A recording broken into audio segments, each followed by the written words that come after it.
Yo, what's up, guys? We're back for another week of breakdown and predictions. Last week we did a good job with the predictions. We had some nice underdogs on the UFC card. Obviously, the main event with Renato Moicano coming through as a over 2-1 dog, looking pretty dominant in that one. So this week, hopefully, we could do well on this Contender Series card predictions wise and do well on the UFC once again. But big week coming up with UFC 307. But first, we got to talk about this Dana White Contender Series card for Week 8. And if you guys want access to some bets that I already have for UFC 307, I have quite a few bets already available. Go to patreon.com/MA Prediction Guru. And on top of that, you're going to have other promotions going down this week and just in the future breakdowns for those fights and some bets and other things for those fights as well. So go check that out. It also just helps support the channel, keeping the content going for you guys. And hit the like button, put some comments down below. Let's try to get interaction on this video. That always helps. That's always very appreciative, and it's an easy thing for you guys to show support with. So hit that like button, put a comment down below. I really appreciate that. But first fight of the night here, we got Christian Savoie. He's taking on Jacoby Smith. And Savoie, he's a Canadian fighter. He's fighting at a House of Champions, which is a pretty big gym over there in Canada. 8-1-1, so pretty solid record. And he has a couple championship wins, but not really great promotions. Like, he won titles in Elite MMA, FLA fighting, kind of obscure fight promotions, but he's going to be taking on Jacoby Smith, who's 8-0, and Jacoby Smith's an American wrestler. He is another wrestler out of Oklahoma State. We saw Nick Piccinini earlier this year out of Oklahoma State on the Contender Series, and just in general, I mean, you look at Oklahoma State's wrestling program, they've already produced 4 UFC champions in Don Fry, Randy Couture, Johnny Hendricks, and Daniel Cormier. And Jacoby Smith, prior to going to Oklahoma State, was a 2-time JUCO national champion.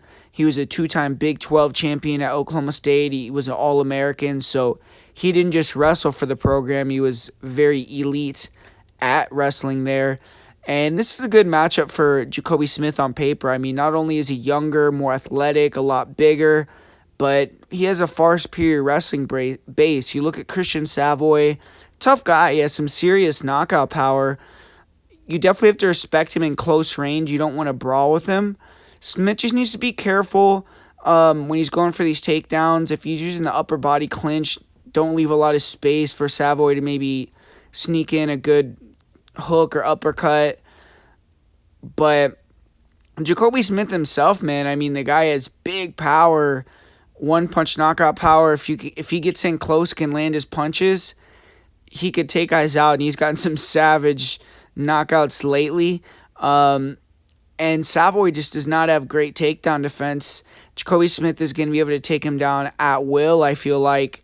And you've seen Savoie in certain fights, use his guard and kind of stay safe enough. But you also see his jiu-jitsu is not that great. Like, he gives up bad positions. He'll give his back up. In his fight that he had with Bassil Hafez, who's the one UFC level guy, he did show that he's fairly difficult to submit in terms of he's not going to tap quick. He was able to shake Hafez off the back, get on top when Hafez went for the choke, but almost immediately when he was in Hafez's guard, he got put in a triangle and submitted. So just his jiu-jitsu is not that great, and if he gets put on his back by Jacoby Smith, I've seen him land some big ground and pound and take some guys out, but I've also seen him just lay on guys and win via decision. So we'll see exactly what Jacoby Smith does. I do feel like he's going to at least respect the power and the danger factor from Savoie, so it could make for a boring fight potentially if he doesn't want to open up too much on the ground and let Savoie up. But both these guys have crazy knockout power, so one of these guys could just put each other to sleep with one shot. Ultimately, I think Jacoby Smith is the big favorite for a reason, and he's probably going to go out there and get a dominant win, whether it's a boring decision with wrestling or a knockout. I just think that he's going to get that victory. But this next fight, we got Abdallah or Ramy. He's taking on Torres Finney.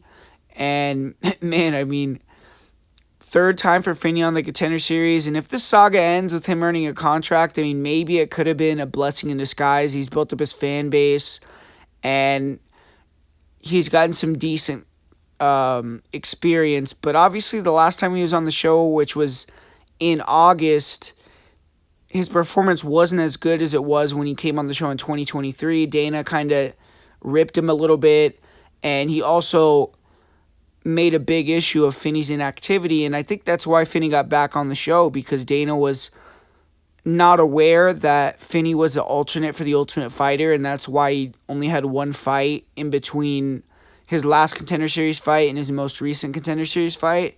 And when he kind of realized that, I think he felt that if a short notice opportunity opened up, which it did with Ramy, they're going to throw Finney in there, and they did. And so Abdullah Ramy, he is getting this short notice opponent in Finney, and he's a Moroccan kickboxer. He's training in Spain, where he trains with Sutemi MMA, which is the same gym that trains guys like Joel Alvarez and other top Spanish fighters like Ignacio Capella, like Juan Areste. So he's definitely in there with some good competition, and he's won 6 fights in a row.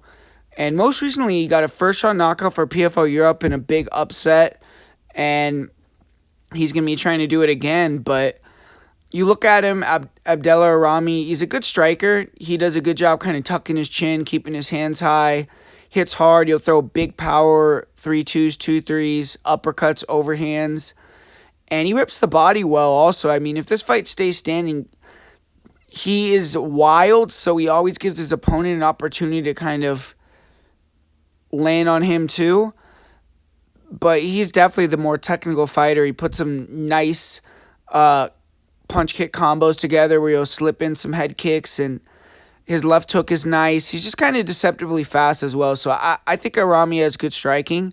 I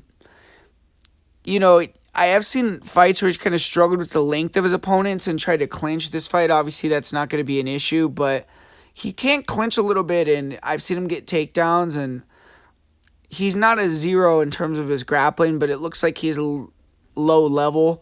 I've seen him get reversed. I've seen him pull fighters on top of him, trying to take them down.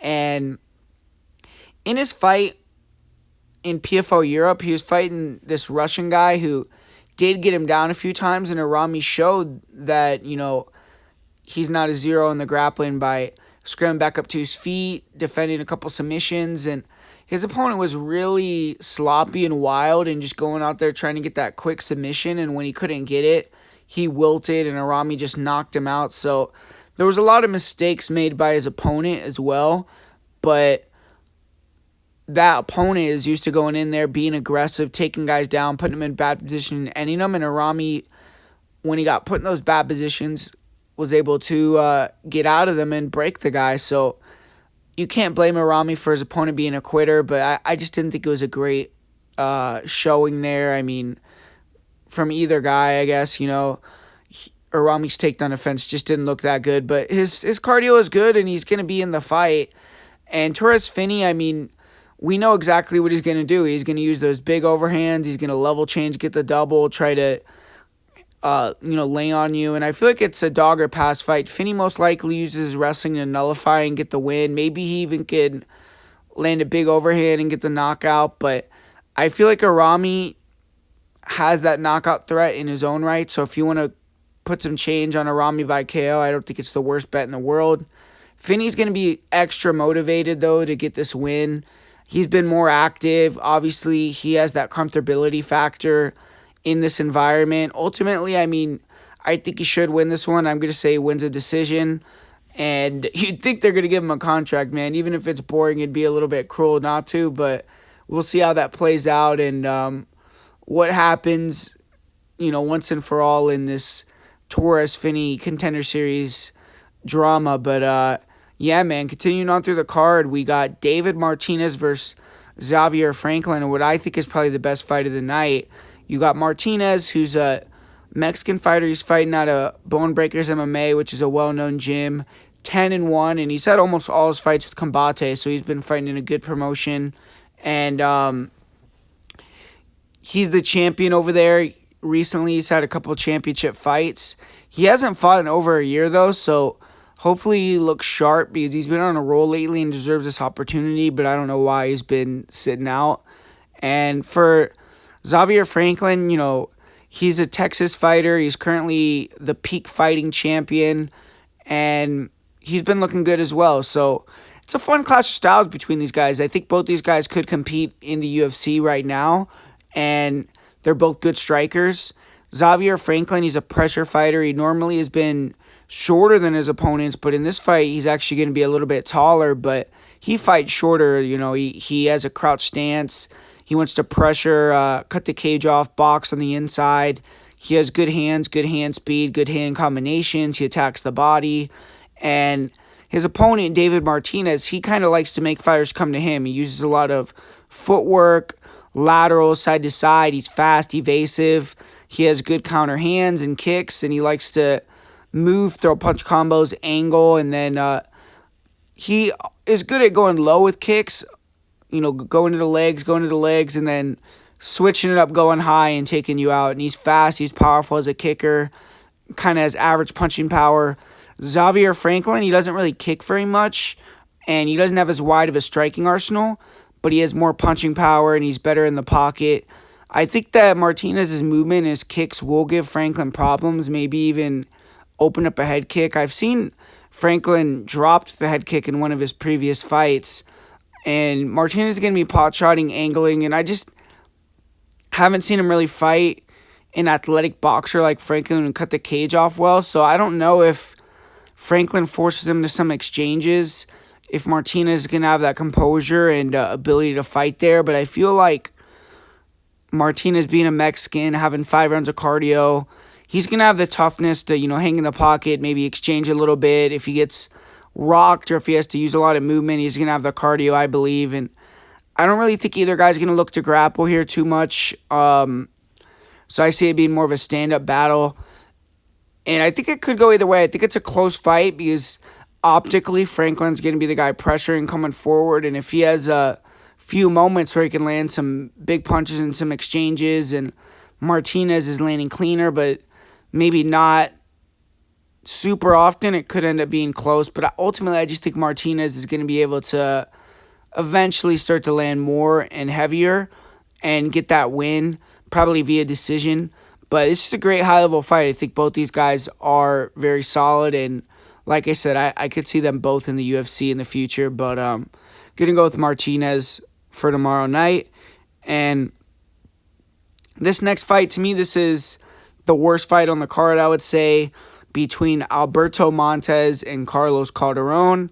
You got Montes. He's 9-1. He's another one of these South American fighters who migrated to the U.S., and it seems like a lot of these guys, these Latin fighters that used to train at MMA Masters have went to the Goat Shed now, and that's where Alberto Montes is at. He's a Venezuelan guy, and really, his first 5 wins were against nobodies. He's had a couple fights more recently on Combate and PFL, but hasn't been super active, hasn't really gotten very many good wins. Carlos Calderon, he's 6-2. He's coming out of Elevation Fight Team, and this is a chance to prove himself as well. He's had a couple step-up fights. He's lost both of them, and his wins are nothing special, so we'll see if he can kind of show his full skill set and perform well on the night. But you look at Montes, skill-wise, he's one of these guys that is a dynamic striker, narrow bladed stance. He throws a lot of kicks from the outside, some straight punches, and he's gotten knocked out previously. Calderon kind of has to make it ugly and wild to have a chance because I think Montes is the superior technical striker. You look at Calderon, striking is really bad to me. He kind of just comes forward swinging wild, looking to create chaos. And then Montes, he has a really good front headlock game, extremely fast front choke setups, many different front choke variations that he can go to. His last 3 wins in a row are all front chokes. So Calderon, whose game is all predicated on grappling, if he leaves his neck out there, Montes is the type of guy that's going to snatch it and take it home with him. But Montes isn't an offensive wrestler, really. In most of his fights, he wants to use movement, use his kicks, force bad takedowns, and then snatch that neck. And Calderon, he's someone that uses that chaos that he has in the striking to get in on the legs, get the wrestling going. And his wrestling is not good, though, so that's where he has issues. He'll pull guard, and he is dangerous off bottom, but kind of just an opportunistic submission guy where if he can't find the submission, he's not going to win decisions.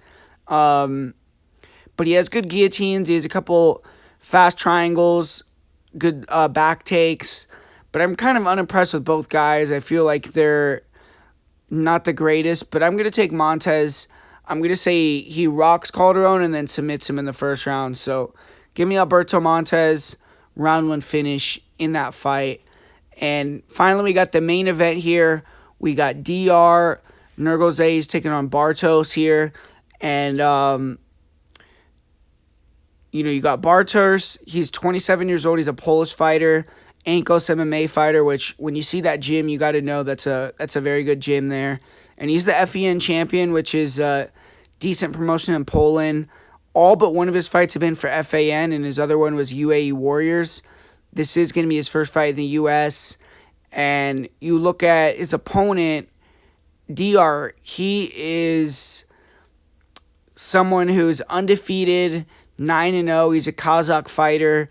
Kind of ran through his first 6 opponents, took them all out quickly in round 1. His last 3 fights, he's been fighting some real opposition, even though I kind of think they're a little bit fugazi. Like, you look at his wins, they've been against guys with good records, but you look a little deeper into their records, more than just 12-3, looks good on paper. They haven't really beaten anyone. He's beaten a lot of can crushers. He beat Emiliano Sordi, who's a good fighter, but at the end of his career. But you look at the record, you look at the opponents, it looks good on paper, and if he gets the win, he's going to get that contract. And you look at style-wise, Bartosz Swesik, he's a counter-striker. He's light on his feet. He has improved his movement. His defense has gotten better, too. He used to be more aggressive. He used to come forward and throw a lot of lazy jabs and try to force exchanges. His last fight, though, he did a lot better job of hanging back, countering, and when he did throw the jab, throwing it sharp, throwing it really fast and nice. And he was countering with the check hook, moving backwards well. He was putting the right hand behind it. He isn't a big kicker, but he will throw occasional leg kicks, body kicks, and he's shown enough power to make fighters respect his counters, allow him to control the pace. 6 knockout wins, and he's been dropped early in a fight I watched. Sometimes he can kind of float his chin in exchanges, but I feel like he's getting better with that. His takedown defense looks really good. It hasn't been tested too much, but I feel like his takedown defense is going to be on point. Ankos MMA is a good wrestling gym. And you look at DR, he's a southpaw. He has good power, good wrestling, hard leg kicks, which I think is what he's going to try to use here in this fight. And he feints the lead hand to open up his blitzes and explodes in with solid power. But this fight, I think he's going to have to look for the early knockout. And if he can't, just settle in and throwing a lot of leg kicks and wrestling. His striking isn't that good to me. I feel like long term, he's not going to have a lot of success standing up. He's flat-footed. He's a little slow. And I feel like Bartos is going to have a big edge there on the feet. And DR is a decent wrestler. He can get fighters down against the fence. He can control on top. His ground and pound is pretty nasty when he can posture. But he isn't the greatest wrestler from what I've seen. I think he may have issues hitting takedowns. And he doesn't have a ton of experience in long fights. In his fight with Magomedov, he got super tired. And he was kind of lucky that his opponent was equally as gassed. And in his title fight, his cardio looked better, but he still got tired and kind of had to power through the later rounds. And I think this is a good fight.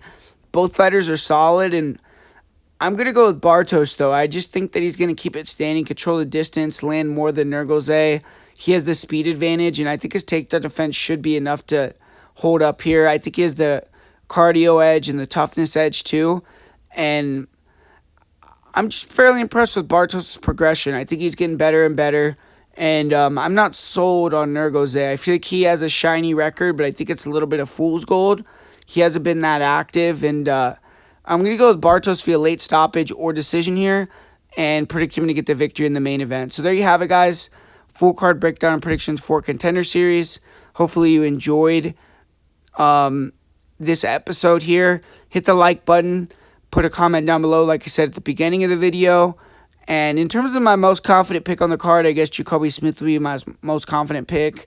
If I had to give you guys a play, I would say Bartos round 2, round 3, decision. Put some money on those props, and if one of those hits, you're going to come out looking solid, and I think one of those will likely hit. And yeah, guys, thanks for watching. I'm going to be back soon with the UFC 307 breakdown prediction video, so be on the lookout for that. Love you guys for supporting the channel, and I'll talk to you guys soon.